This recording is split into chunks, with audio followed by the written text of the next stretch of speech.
Cada día, en todo el país, alrededor de 26 millones de alumnos de educación básica, casi 8 millones de estudiantes de educación media y superior,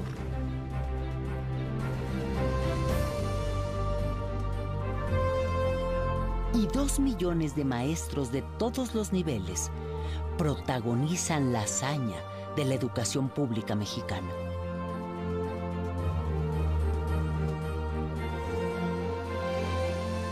Hazaña que se repite año tras año desde 1921.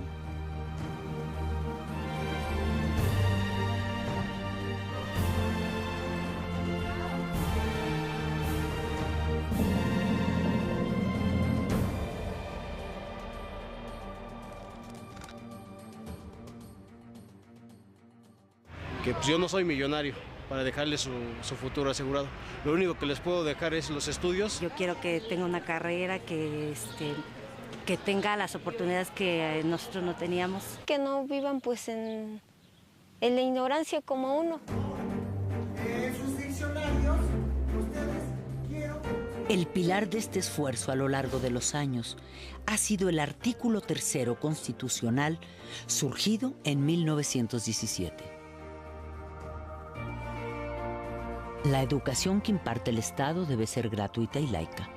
2 principios de ejercicio democrático que han contribuido a la formación de millones de trabajadores, técnicos y profesionistas en todo el país durante décadas. Tener el servicio educativo, que los chicos asistan a la escuela, que permanezcan en ella y que concluyan sus estudios cuando debe ser, pues se dice muy fácil, pero conseguirlo es muy complicado, ¿no? En la educación gratuita y laica no se distinguen diferencias sociales, económicas, de raza o religión. Es también sinónimo de respeto a las creencias religiosas que cada individuo, cada familia, tiene derecho a ejercer. Conejo. ¿Cómo puedo dar una clase si mi religión no me lo permite? No podría ir un niño con una religión diferente a una escuela, digamos, católica o cristiana o lo que sea. La escuela atiende a todos y debe ser respetuosa de las creencias y de las no creencias de todos. Porque siento que una cosa es la religión por un lado, eso se lo tiene que dar la familia, y la educación junto con los padres en la escuela. Y me gusta la pública por eso. En 70 años, pasamos de la primaria obligatoria a que también lo fueran la educación preescolar y la secundaria, bajo el concepto de educación básica. México tiene la tasa de cobertura de educación preescolar más importante del planeta. Y eso no lo dicen en los críticos de la educación. Daniel. Recientemente el Congreso de la Unión aprobó que sea obligatoria la educación media superior o bachillerato a partir del año 2013. ¿Que yo les leyera un cuento? Otro esfuerzo complementario lo ha sido el libro de texto gratuito. Sus primeros ejemplares para la primaria empezaron a repartirse en 1960. En los primeros años hubo confrontaciones con ciertos grupos porque se pensó que el libro de texto era un elemento de adoctrinamiento. Los libros de texto gratuito fueron atacados por los sectores más conservadores de la Iglesia Católica. Algunos empresarios de las industrias del papel y editoriales, los grupos más extremos del Partido Acción Nacional y organizaciones de padres de familia vinculadas al clero con el pretexto de que eran doctrinarios e incluso comunistas. El presidente Adolfo López Mateos los defendió con las tesis de la igualdad democrática y la unidad nacional. Para constituirnos como mexicanos, debíamos compartir una historia, un territorio, una cultura. En esa defensa, contó con el apoyo del Sindicato Nacional de Trabajadores de la Educación, que había sido fundado 20 años antes, en 1943. cuando se le pregunta respecto a si solo van a ser para escuelas públicas o también para escuelas particulares. Dice, todos son niños, todos son mexicanos. El libro de texto gratuito ha sido hasta la fecha un gran esfuerzo del Estado mexicano para enseñar a todos los niños y reducir los gastos familiares en la educación. El costo del paquete por niño anda alrededor de 70 pesos. Si esto fuera privado, ese paquete costaría entre 600 y 1,200 pesos. Entonces, hay un ahorro global muy importante.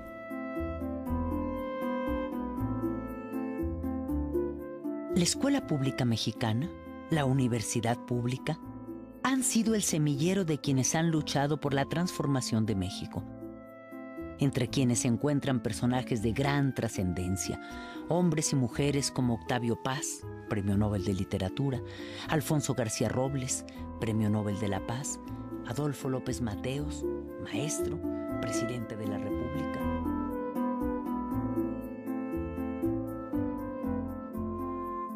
Para mí la escuela es muy importante en mi vida, porque creo que sin ella no seríamos nada, sinceramente. En los últimos años, todo ese esfuerzo nacional ha empezado a ser cuestionado por la calidad de la educación que reciben los niños y jóvenes mexicanos. Efectivamente, el gobierno se había ocupado de la cobertura, dejando a un lado la calidad. Al inicio del siglo XX, el 90% de los mexicanos eran analfabetas. Al término del siglo XX, alcanzamos prácticamente la cobertura universal en educación primaria y estamos muy próximos a alcanzarla en la educación secundaria. El tema de la calidad pareció hacer crisis en el año 2000, cuando se dieron a conocer los resultados de la evaluación del programa PISA, realizado por la Organización para la Cooperación y el Desarrollo Económico. Una muestra de 183 escuelas arrojó resultados preocupantes. Sin embargo, en el examen PISA 2009, realizado a alumnos de 15 años, de acuerdo a los resultados y respecto a los países latinoamericanos, en lectura, México se encuentra en el mismo nivel que Uruguay, por arriba de Argentina, Brasil, Colombia, Panamá y Perú, así como del promedio de América Latina. Sin embargo, su media es inferior a la de Chile. En ciencias, México tiene un desempeño superior al promedio de América Latina. En matemáticas, México se ubica solo por debajo de Uruguay, al mismo nivel que Chile, y supera el promedio de América Latina. Sí, también es cierto que estamos muy lejos de los de arriba, Shanghái, China, Hong Kong y Corea del Sur. En los últimos años se ha impulsado mucho la política de evaluación. O sea, en el sentido de identificar dónde tenemos los problemas, aunque en realidad todavía nos cuesta mucho trabajo aceptar muchas cosas, ¿no? Entonces damos resultados de PISA, por ejemplo, ¿no? Y si México está en tal o cual posición, de manera muy simplista respecto a otros países de la OCDE, y no nos metemos a analizar nuestros resultados a fondo. La educación mexicana, en términos puramente técnicos, está ligeramente por debajo de lo que es esperable en función de la mezcla social del país. Un país inequitativo, de las dimensiones de la inequidad de México, ¿qué querían que obtuviéramos en PISA? No evalúes solamente el resultado de enlace, evalúa también el tipo de relaciones, el tipo de procesos, todo lo que se vive en una escuela, para poder que tengas una evaluación integral.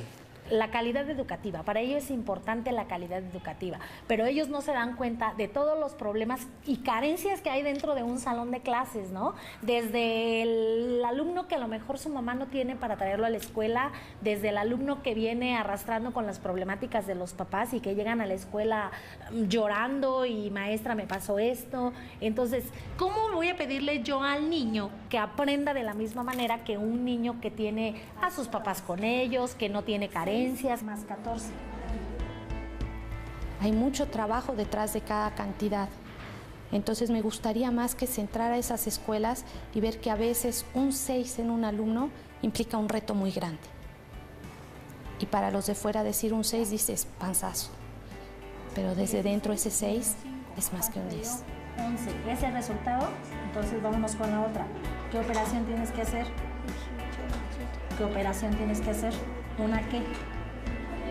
Resta. 18. Otra más. 6 más 14.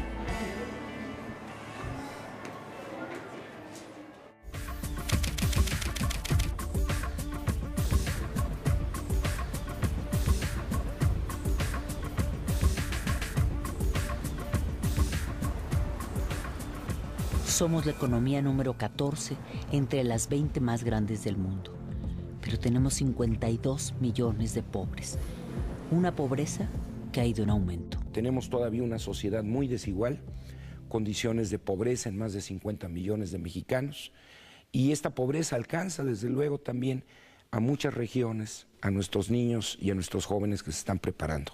La educación mexicana es fiel reflejo de la conformación social y económica del país. Es un fenómeno estructural, no es un fenómeno aislado. O sea, la desigualdad social ya existe y la educación o el sistema educativo no ha tenido la capacidad, ya no digo de revertirla, que eso sería lo deseable, de frenarla. Las niñas que vienen así con la pancita vacía, por eso fue de que nuestro director y nuestro subdirector se empeñaron en pedir un desayunador al municipio porque nuestros niños se desmayaban en los honores, se dormían en las bancas y el maestro nos decía, es que hay muchos niños que no comen porque unos vienen de lejos. Según el promedio nacional, los mexicanos tenemos un ingreso de 11,400 pesos al mes. Esta cifra esconde la enorme desigualdad que hay entre el 10% más pobre, que gana apenas 2,040 pesos, y el 10% más alto, que obtiene ingresos de 44,000 pesos mensuales o más, mucho más. El 70% de la población tiene apenas el 30% del ingreso que se produce en el país, mientras que el restante 30% tiene con enormes saltos el 70% de ese ingreso.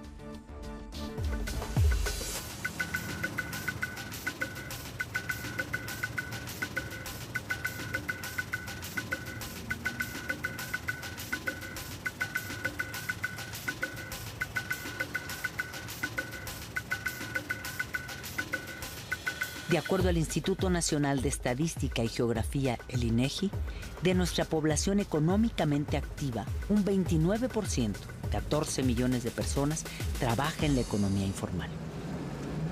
No, de hecho ya terminé la preparatoria. Yo siento que no tuve beneficio alguno, porque pues sigo aquí todavía. Yo pensaba que a lo mejor era más fácil conseguir algún trabajo, pero no hay nada. He buscado a ver de qué encuentro. Por ejemplo, he sido chalán de albañil, he trabajado en tortillerías, imprentas, y no, es poco el trabajo. Sí, ni para estudiar, porque como le digo, pues no contaba con el dinero que necesitaba. Poco más de 45% de la población de 15 a 19 años de edad no estudia. La segunda cifra más alta entre países de la OCDE.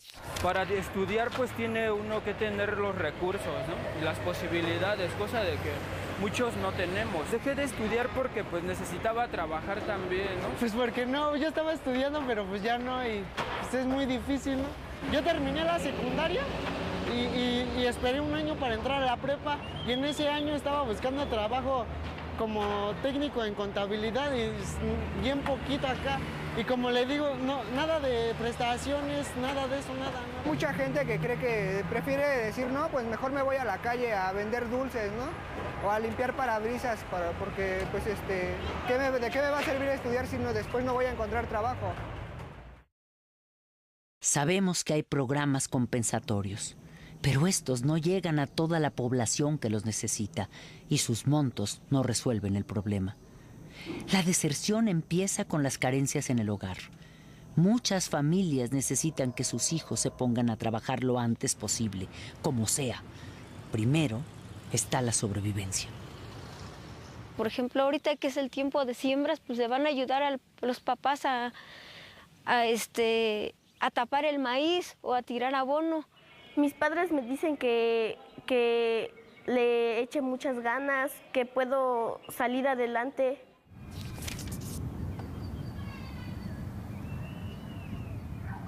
Debido a que México destina casi la cuarta parte de su gasto público a la educación, hay quienes consideran que hay recursos suficientes.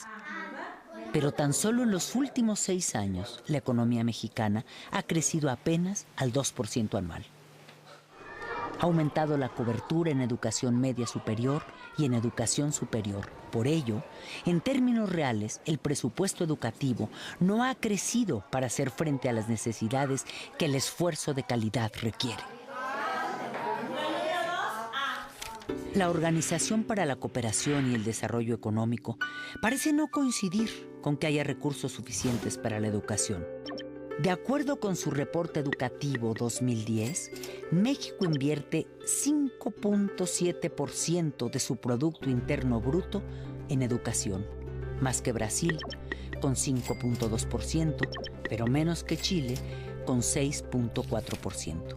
El gasto por cada estudiante en educación primaria es de poco más de 27,000 pesos al año, pero el promedio de gasto de los países miembros de la OCDE es 3 veces mayor.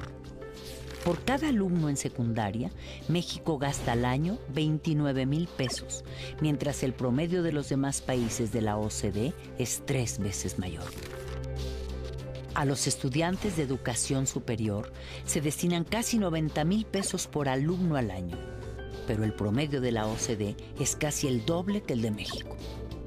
México invertía por la capacitación de cada maestro $800 al año por maestro, mientras nos avientan el examen de enlace y luego nos miden con los países de la OCDE y resulta que la OCDE está invirtiendo $9,000 al año por capacitar al maestro.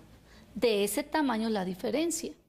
Un problema adicional es la falta de cobertura en los diversos niveles educativos, excepto la primaria. En la educación preescolar se tiene una cobertura inferior al 70% de la demanda.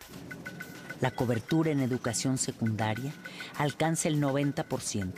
La educación media superior o bachillerato atiende el 62% de la demanda y la educación superior apenas el 32%.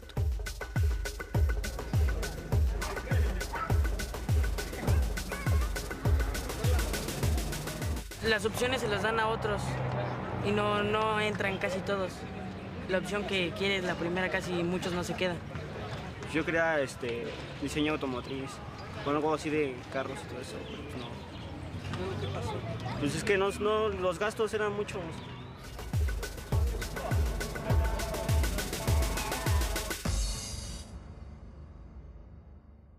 Para poner en perspectiva los recursos que invierte el Estado en educación, es necesario recordar que el rescate bancario emprendido en 1995 equivale actualmente al 13% del Producto Interno Bruto.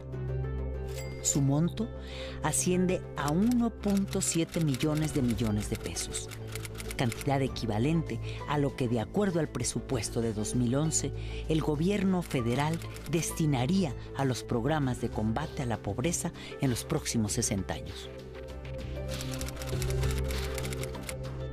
Y una de las cosas que el Instituto Nacional para la Evaluación de la Educación ha ido mostrando cada vez con mayor contundencia, con datos duros, es que hay una tendencia a ofrecer servicios educativos más débiles, más frágiles a las poblaciones que están en condiciones sociales y económicas también más débiles, más frágiles. Aún así, en todos los espacios escolares hay maestros que se esfuerzan por enseñar lo que pueden y cómo pueden, a veces en contra de muchas adversidades. La mayoría de los que trabajamos aquí somos, podríamos decir que iniciadores. Llegamos cuando esta escuela prácticamente eran salones de lámina, y pues gracias a la labor que han hecho los compañeros maestros en base a su trabajo, gracias a que nosotros hemos estado tocando puertas para solicitar el apoyo, sobre todo en la infraestructura, para la construcción. Ahorita vemos una escuela, pues a mi parecer muy bonita, porque ya contamos con salones, con la dirección, con el aula de medios, pero que en un tiempo no existía nada de eso. Yo tengo 2 años aquí ya en esta escuela, y en esos 2 años lo que hemos hecho es construir el drenaje, porque ni siquiera existía un drenaje aquí en la institución educativa. Construimos el drenaje y, le repito, la iniciación de nuestra barda perimetral, donde ahorita llevamos aproximadamente 90 metros lineales.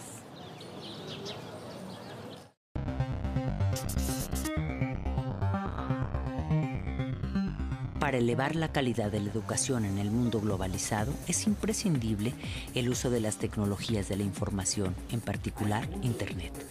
Sin embargo, el Centro de Investigación y Estudios Avanzados del Instituto Politécnico Nacional dio a conocer que en México al menos 20 millones de hogares no tienen computadora ni acceso a Internet. De acuerdo al estudio, hasta el 2010 había 32.8 millones de usuarios de Internet en el país. Sin embargo, solo el 35% se conecta diariamente. Tomen nota de eso, chavos. A pesar de las carencias, en años recientes, los críticos de la educación han dirigido sus cuestionamientos a los maestros del Sindicato Nacional de Trabajadores de la Educación, como si ellos fueran los mayores responsables de la deficiente calidad educativa. Hay muchos niños irrespetuosos, que ya no respetan al maestro, que para ellos el maestro es un cero a la izquierda, pero también depende mucho de los papás, porque el mismo papá te dice, es que no le hagas caso a tu maestra que está loca, es que a mí me ha tocado escuchar, no es en mi grupo, pero fuera de, cuando te toca la guardia en la puerta, el que entra un niño y la mamá le dice, si te dice algo, la vieja loca, no le hagas caso. O sea, eso no es posible que los papás le enseñen eso a los hijos. No es tanto perder la dignidad, pero sí somos mal vistos por la sociedad, porque entendiendo que si hay un problema, el problema se lo quieren achacar a la escuela, y quienes están en la escuela pues son los profesores. Es decir, si hay bullying, en la escuela. Si hay obesidad, en la escuela. Si hay una emergencia sanitaria, en la escuela. Todo quieren sacarlo de la escuela. Cuando les conviene somos salvadores de la patria, y cuando no somos lo peor de la patria.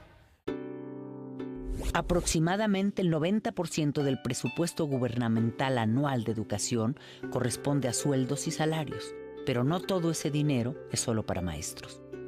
En este porcentaje se incluyen también los salarios de todos los niveles de la burocracia de una gran cantidad de dependencias de la Secretaría de Educación Pública.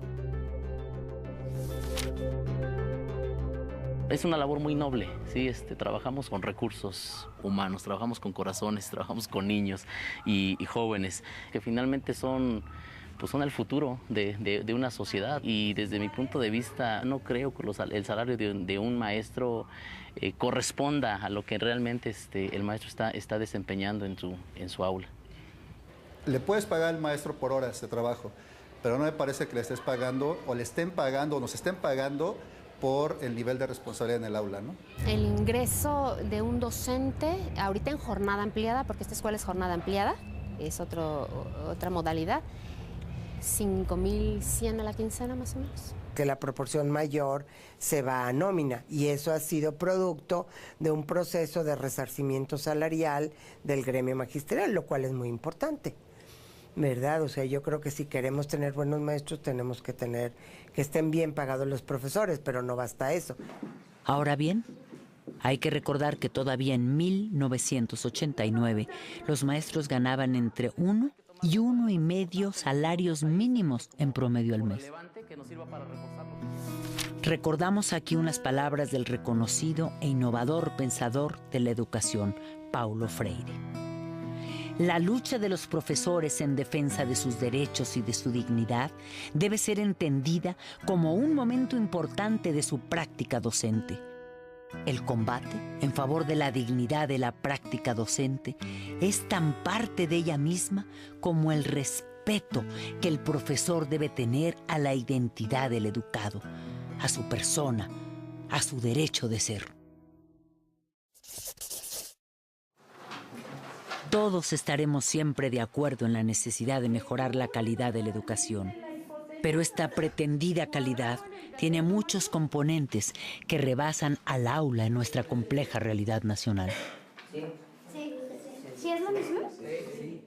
Calidad es muy distinta lo que representa para un padre de familia, por ponerte un ejemplo, cuyo hijo va a una escuela rural en Huachochi, Chihuahua, que lo que es la calidad de la educación para un padre cuyo hijo va a una escuela privada en la Colonia del Valle. Lo que esperan ambos es totalmente distinto. Desde 1991, el CENTE propuso programas prioritarios de mejoramiento de la calidad, como la lectura y la escritura, matemáticas, computación, razonamiento básico en ciencias naturales y la cultura cívica. Programa Nacional para la Actualización y Profesionalización de los Maestros. Poner en marcha los mecanismos de carrera magisterial. Involucrar en mayor grado a los padres en la tarea educativa. A partir de 1994, el CENTE ha propuesto e insistido también en los siguientes temas. Definir los valores, objetivos y fines del sistema educativo nacional y los medios para su realización. Dar prioridad a las políticas que garanticen la cobertura universal de la educación básica con equidad y calidad. Que los medios de comunicación masiva asuman su responsabilidad con la educación nacional. Fortalecer los recursos y la capacidad profesional de las escuelas.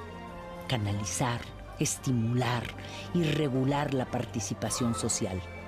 Incrementar el presupuesto educativo en términos reales, de manera sostenida, y generar una política de Estado en educación de largo plazo. Y la creación de un organismo autónomo de la SEP y el CENTE para evaluar a maestros y alumnos. Son propositivas, digamos. Hay una propuesta del sindicato para atender a la educación que está asesorado por intelectuales, académicos de todo el mundo, de muchas partes del mundo, de muy alto nivel. Y que en realidad el sindicato tiene ciertas propuestas que con mucho rebasan los planteamientos del propio Estado, ¿no? Bueno, muchos temas han sido iniciativas del propio sindicato, no han surgido de las autoridades. El tema, por ejemplo, de participación social en la educación fue una iniciativa directa del Sindicato Nacional de Trabajadores de la Educación. Hoy en día en la agenda nacional el tema de la evaluación universal de maestros, bueno, pues ha sido una iniciativa que ha venido impulsando de tiempo atrás el propio sindicato. La prueba de enlace finalmente fue una visión muy clara de la dirigencia del CENTE. El examen a docentes para adquirir una plaza finalmente fue una visión muy clara y una postura que fijó con mucha claridad el magisterio a nivel nacional, en este caso la dirigencia del CENTE. En la actualidad, pues ahora ya estamos con la situación del examen de oposición, ¿no?, para la asignación de plazas. Son los nuevos mecanismos que tenemos en la actualidad para la asignación de plazas, ¿no? Hay que concursar por ellas y hay que ganárselas, ¿no? Yo de verdad no conozco un maestro que haya comprado su plaza. Si es así, yo a lo mejor hubiera hecho lo mismo, ¿no? Porque fue 1 año y medio en que tenía que hacer trabajitos de pintura, rótulos, y digo, batallé bastante para entrar a trabajar. La evaluación es un factor que podría decirse que culmina y al mismo tiempo da inicio a nuestro quehacer cotidiano. Estamos acostumbrados a ser evaluados. Yo creo que el maestro no se niega a ser evaluado, ¿eh? No nos negamos. Está bien, nos actualizamos. Aquí lo importante en la cuestión de la evaluación es, primero, que sea como claro. Debe quedarle muy claro al profesor cuál es el motivo de esa evaluación. Porque viene como la clínica del rumor, ¿no?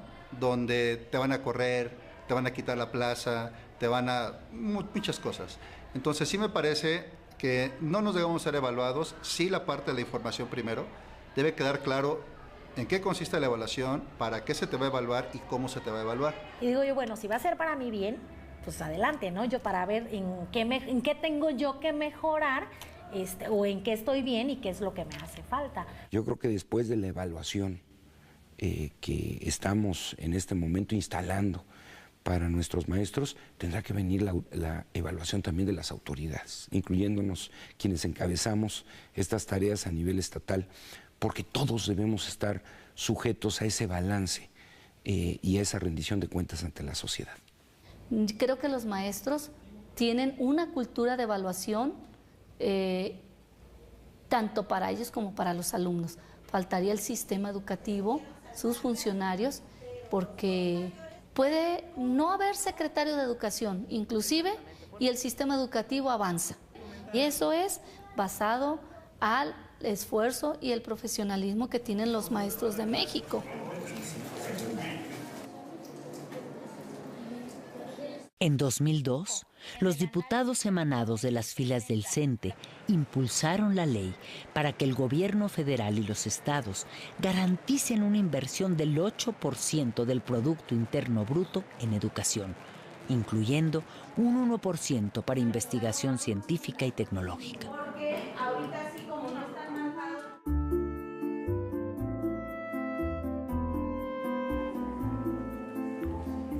También iniciativa del CENTE ha sido el programa Escuela Siempre Abierta, iniciado en 2008. El CENTE planteó la necesidad de que las escuelas públicas se abran a la comunidad, amplíen sus horarios de atención y promuevan la participación de los padres de familia para contribuir con el desarrollo integral. Escuelas de tiempo completo es una propuesta para que los niños puedan aprender en ese tiempo extra de que no son clases regulares, puedan tener otras habilidades, puedan adquirir mayores habilidades acerca de la lectura, la pintura, la música, esas habilidades que muchas veces no nos da tiempo en clases de tiempo regular por la premura de cumplir con un programa establecido. La Escuela Primaria Centro Urbano Presidente Alemán es una escuela de jornada de tiempo completo, que su horario implica es de 8 a 4 de la tarde. Aquí los niños tienen la ingesta de alimentos después de la 1 de la tarde y tienen sus actividades del programa de escuelas de tiempo completo.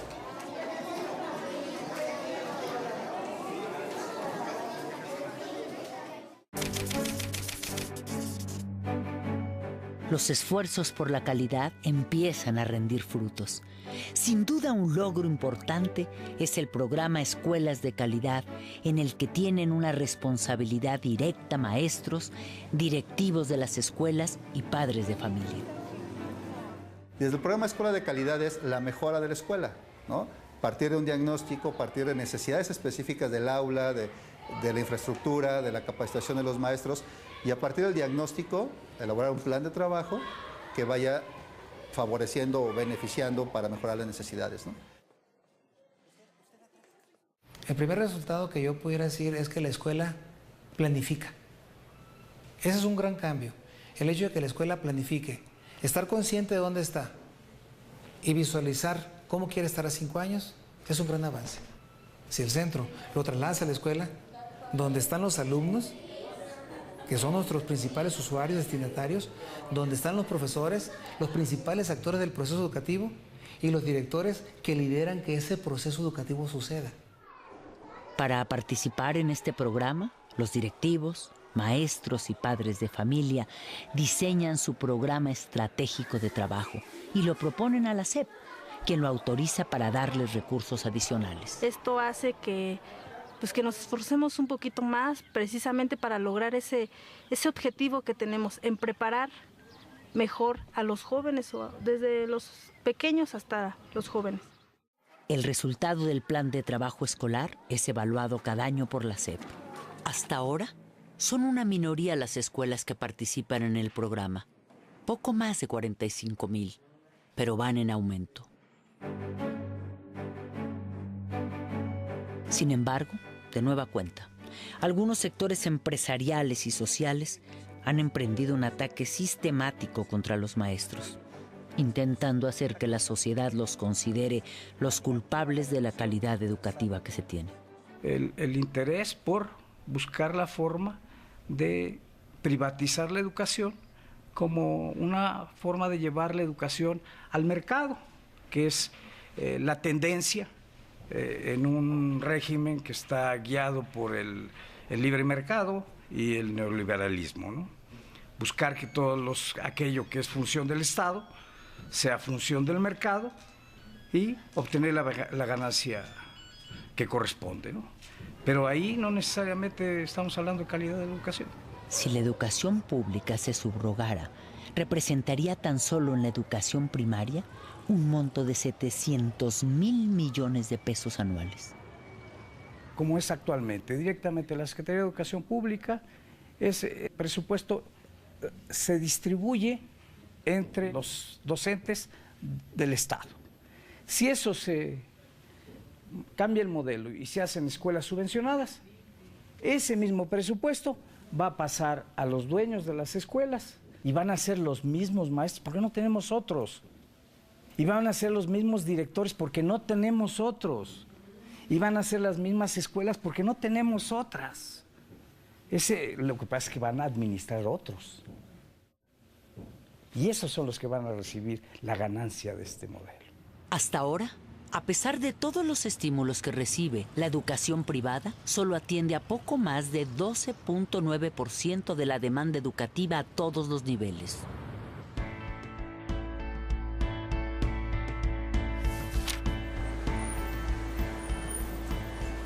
Al problema de la calidad de la educación contribuyen también la infraestructura, la cobertura, la estructura burocrática que la rodea, la pertinencia de los planes y programas de estudio, la formación de maestros desde las normales, también las relaciones sindicales, la calidad de la capacitación a los maestros, la distancia de la sociedad con la escuela, la poca participación de los padres de familia, la propia estructura educativa.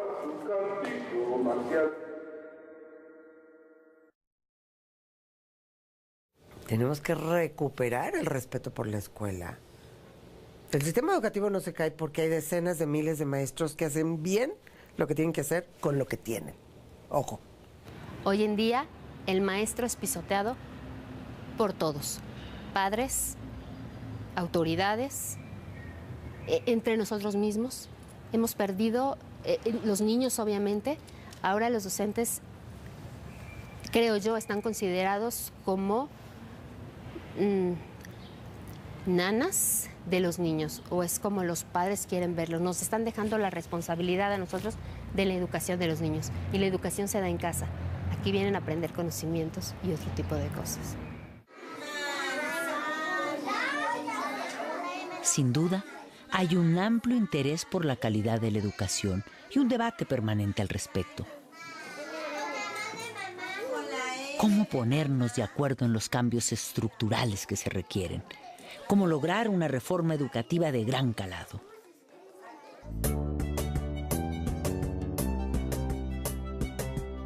Para fortalecer la participación social en la educación, el CENTE ha realizado desde 1994 los Congresos Nacionales de Educación y los encuentros de padres de familia y maestros.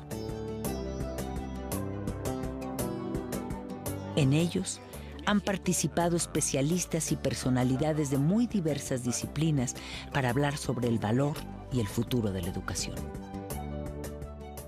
Hay dos enemigos fundamentales de la democracia en todas partes, y ustedes lo saben igual que yo. Son la miseria y la ignorancia. Lucha por la democracia todo el que combate la miseria y todo el que combate la ignorancia. Y en todos aquellos regímenes políticos en que se acepta como inevitable la miseria y se acepta como inevitable la ignorancia, en realidad no hay verdadero espíritu democrático. La educación gratuita, laica y de calidad que está obligado a ofrecer el Estado es todavía la única opción, la única esperanza de la mayoría de los mexicanos, algo que no se nos puede olvidar.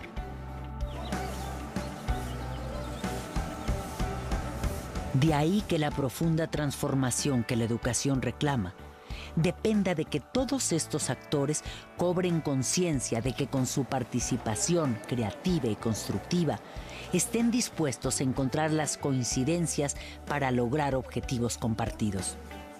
hasta que alcancemos en educación una verdadera política de Estado de largo plazo. Y el mejor logro está por llegar. Porque todavía sucede en este país, esperan al maestro con ansia en algunas comunidades, de aprender un poquito de algo que ellos tienen derecho, que es el conocimiento universal. El único servicio que puede llegar a todas las comunidades por parte del gobierno es la educación. Entonces nuestro compromiso es precisamente darlo de buena calidad, porque precisamente a partir de la educación podemos aumentar la competitividad, primero del alumno, la competitividad de la comunidad, la competitividad del municipio, la competitividad del Estado y por supuesto que la competitividad del país.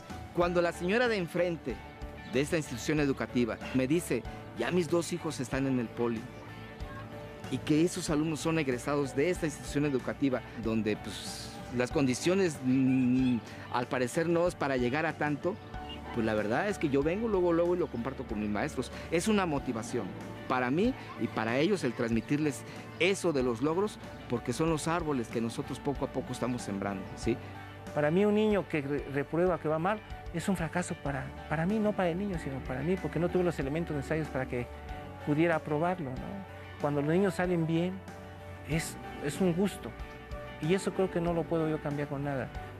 Pues a mí me encantaría que todos pudiéramos, no sé, mandar a nuestros hijos a la escuela y terminaran 6º grado de primaria y secundaria y preparatoria, pero todos que pudiéramos hacer esto y no decir, hay niños que tal vez van a quedar en primaria y otros en secundaria y otros en preparatoria. Si todos pudiéramos alcanzar una educación, no sé, llegar a tener una licenciatura o no sé, tal vez no todos podríamos ocupar puestos en la sociedad, pero me imagino que tendríamos una sociedad por lo menos más limpia y más mejor. Daría las gracias a mi profesor Luis de primero de primaria y a mi profesor de física, porque gracias a ellos aprendí no solo cosas de la escuela, sino también experiencias de vida nuevas.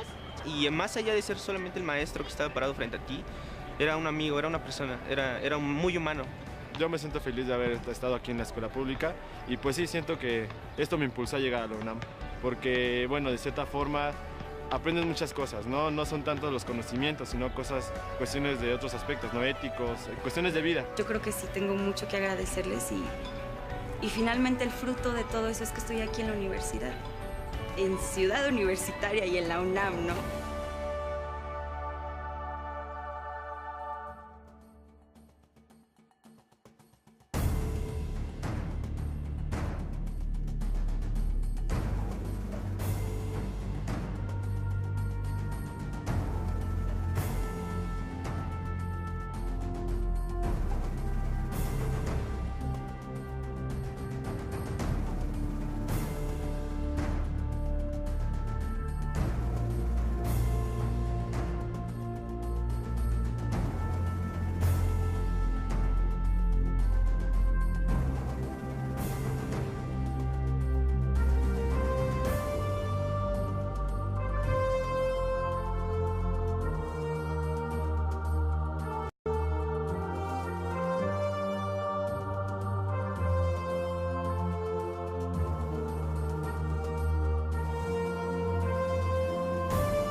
Cada día, en todo el país, alrededor de 26 millones de alumnos de educación básica. Casi 8 millones de estudiantes de educación media y superior.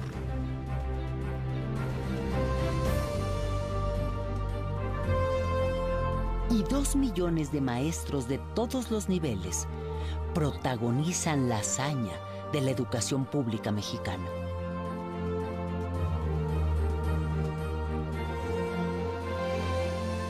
Hazaña que se repite año tras año desde 1900. O religión. Es también sinónimo de respeto a las creencias religiosas que cada individuo, cada familia, tiene derecho a ejercer. Conejo.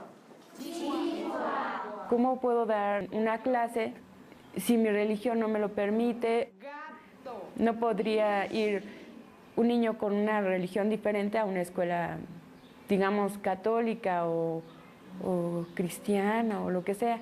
La escuela atiende a todos y debe ser respetuosa de las creencias y de las no creencias de todos.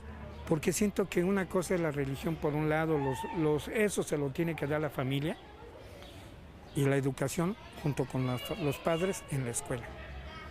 Y me gusta la pública por eso. En 70 años, pasamos de la primaria obligatoria a que también lo fueran la educación preescolar y la secundaria, bajo el concepto de educación básica. México tiene la tasa de cobertura de educación preescolar más importante del planeta. Y eso no lo dicen los críticos de la educación. Recientemente el Congreso de la Unión aprobó que sea obligatoria la educación media superior o bachillerato a partir del año 2013.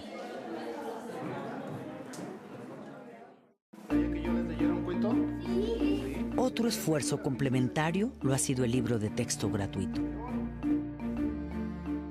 Sus primeros ejemplares para la primaria empezaron a repartirse en 1960. En los primeros años hubo confrontaciones con ciertos grupos porque se pensó que el libro de texto era un elemento de adoctrinamiento. Los libros de texto gratuito fueron atacados por los sectores más conservadores de la Iglesia Católica.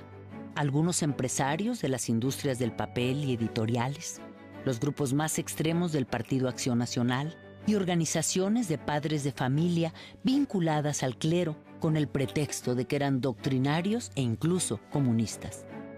El presidente Adolfo López Mateos los defendió con las tesis de la igualdad democrática y la unidad nacional. Para constituirnos como mexicanos, debíamos compartir una historia, un territorio, una cultura. En esa defensa, contó con el apoyo del Sindicato Nacional de Trabajadores de la Educación, que había sido fundado 20 años antes, en 1943. Cuando se le pregunta respecto a si solo van a ser para escuelas públicas o también para escuelas particulares, dice: todos son niños, todos son mexicanos. El libro de texto gratuito ha sido hasta la fecha un gran esfuerzo del Estado mexicano para enseñar a todos los niños y reducir los gastos familiares en la educación. El costo del paquete por niño anda alrededor de 70 pesos. Si esto fuera privado, ese paquete costaría entre 600 y 1,200 pesos. Entonces, hay un ahorro global muy importante.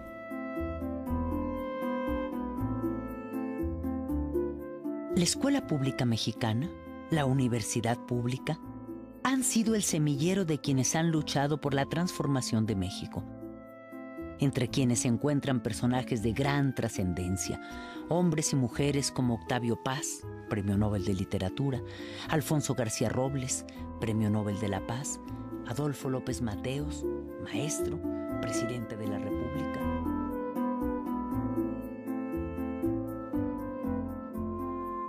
Para mí la escuela es muy importante en mi vida, porque creo que sin ella no seríamos nada, sinceramente.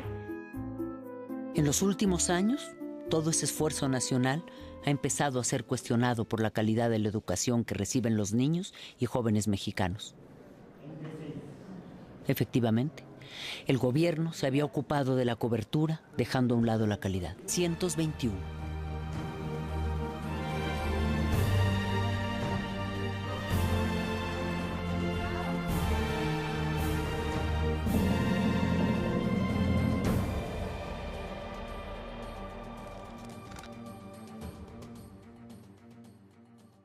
Que pues yo no soy millonario para dejarles su futuro asegurado. Lo único que les puedo dejar es los estudios. Yo quiero que tenga una carrera, que tenga las oportunidades que nosotros no teníamos. Que no vivan pues en la ignorancia como uno. Sus diccionarios, ustedes quiero... El pilar de este esfuerzo a lo largo de los años ha sido el artículo 3º constitucional surgido en 1917. La educación que imparte el Estado debe ser gratuita y laica. Dos principios de ejercicio democrático que han contribuido a la formación de millones de trabajadores, técnicos y profesionistas en todo el país durante décadas. Tener el servicio educativo, que los chicos asistan a la escuela, que permanezcan en ella y que concluyan sus estudios cuando debe ser, pues se dice muy fácil, pero conseguirlo es muy complicado, ¿no? En la educación gratuita y laica no se distinguen diferencias sociales, económicas, de raza,